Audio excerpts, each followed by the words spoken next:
जी राधे राधे महाराज जी। महाराज जी, मैं एक लेखक हूँ।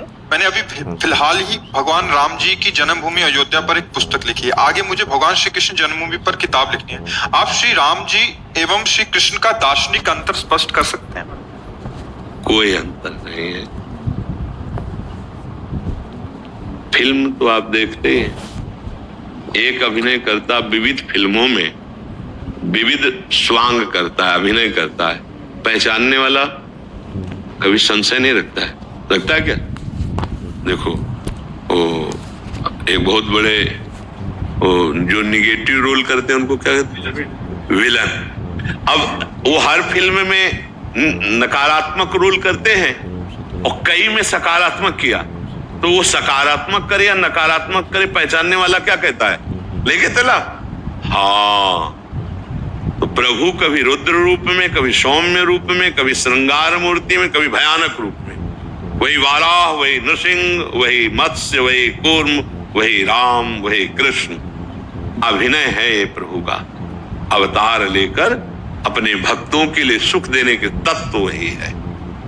तत्व में किंचन मात्र भी अंतर नहीं। जो अत्यंत गंभीर गुणों के समुद्र मर्यादा पुरुषोत्तम भगवान राम है, वही है तरंगायमान प्रेम समुद्र, लीला परायण, ललित त्रिभंगी, मुरली मनोहर, जिनकी कटाक्ष बड़े बड़े मुनियों को भी मोहित कर ले, वही श्री कृष्ण। किंचन मात्र कोई अंतर नहीं है, अभिनय में है। वो मर्यादा पुरुषोत्तम मर्यादा का वहां अभिनय कर रहे, और यहाँ प्रेम मर्यादा है जो समस्त मर्यादाओं के बांध को तोड़ करके उच्छलित होती है, उसे प्रेम कहते हैं। समस्त नियमों की जहां पूर्णता होती है उसे प्रेम कहते हैं। जब भगवान श्री राम दंडकारण्य में विचरण कर रहे थे, तो वहां के ऋषियों ने जे ही अजान बाहु भगवान को देखा तो मुग्ध हो गए। अस्थिमात्र हुए रहे शरीरा ऐसे ऋषि, हृदय में प्रबल लालसा हुई कि कब ऐसा होगा कि इनकी बाहें हमारे गले में होंगी और मैं इनके छाती से होऊंगा।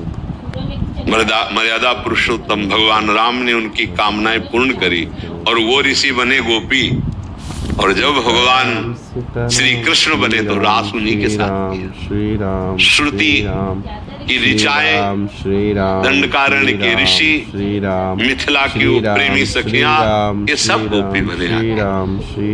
भगवान राम मर्यादा पुरुषोत्तम, उनकी लीला में कहीं भी किसी भी तरह से मर्यादा का खंडन नहीं मिलेगा। सब शास्त्रीय मर्यादा के अंतर्गत, और भगवान श्री कृष्ण प्रेम मर्यादा। अगर प्रेम का ज्ञान नहीं तो तुम मर्यादा से नहीं मिला सकते। प्रेम, अगर प्रभु कभी मुस्कुराए हैं तो सियाजू से केवल मुस्कुराए, रामावतार, और यहाँ तो मुस्कुरा के लाखों के प्राण हरण कर लिए। चाहे वो श्री सुखदेव जी हो, परमहंस शिरोमणि, चाहे सुखदेव जी हो, और चाहे वो मधुसूदन सरस्वती हो, चाहे वो प्रबोधानंद जी महाराज हो, चाहे वो कोई बहुत बड़ा ऋषि हो, चाहे मुनि हो, चाहे किसी को मंद मुस्कुरा के लाल की रूप माधुरी नयनन निरख नेक सखी, मन सिज मन हरन हास सावरो सुकुमार राज, नक्सिक अंग अंगन उमग सौभग शिव नखी। औरों की तो बात जाने तो जटाजूट धारी भगवान शंकर भी गोपी बन करके जिनके गले में हाथ डालना चाहते हो हैं श्री कृष्ण। और जो कभी मर्यादा से एक भी विचलित नहीं हुए, वही है भगवान श्री राम मर्यादा पुरुषोत्तम। वहाँ मर्यादा सत शास्त्र से युक्त, और यहाँ सत शास्त्रों का फल प्रेम। प्रेम मर्यादा, अगर प्रेम का परिचय नहीं तो कृष्ण चरित्र नहीं जान सकता। जैसे भगवान श्री कृष्ण चंद्र का एक नाम है ब्रज में माखन चोर। बेचारा कोई गरीब लड़का हो, फिर माखन गली गली चुराए तो बात समझ में आती ना। बाबा के कितने थे?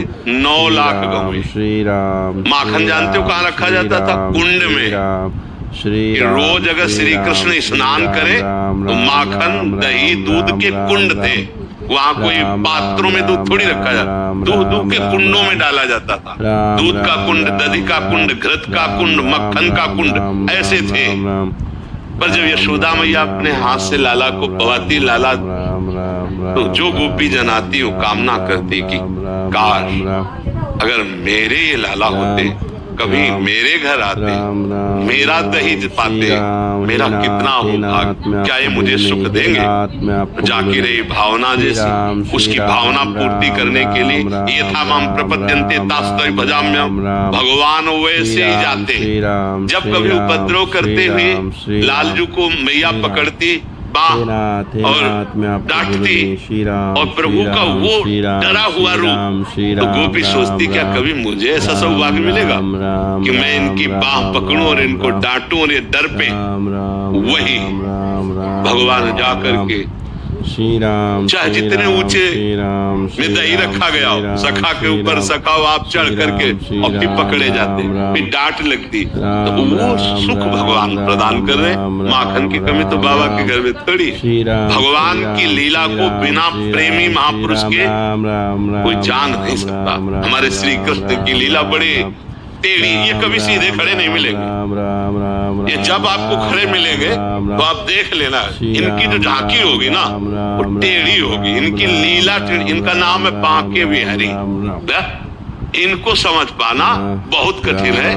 पहले राम जी की मर्यादा को समझो और आराधना करो, तब कृष्ण जी की प्रेम मर्यादा में प्रवेश आए। यहाँ केवल प्रेम की मर्यादा, प्रेम ही प्रेम, प्रेम ही प्रेम। चूत की चूत गोपियां, और एक गोपी एक श्री कृष्ण, एक गोपी एक श्री कृष्ण, ऐसा सुख प्रदान कर रहे हैं। ये गोपियां कौन है? ये सब ऋषि मुनि है जो तप करके भजन करके भगवान के समीप इस प्रेम रस का रसास्वादन पाए, जिनकी चरण रज उद्धव आदि वंदना करते।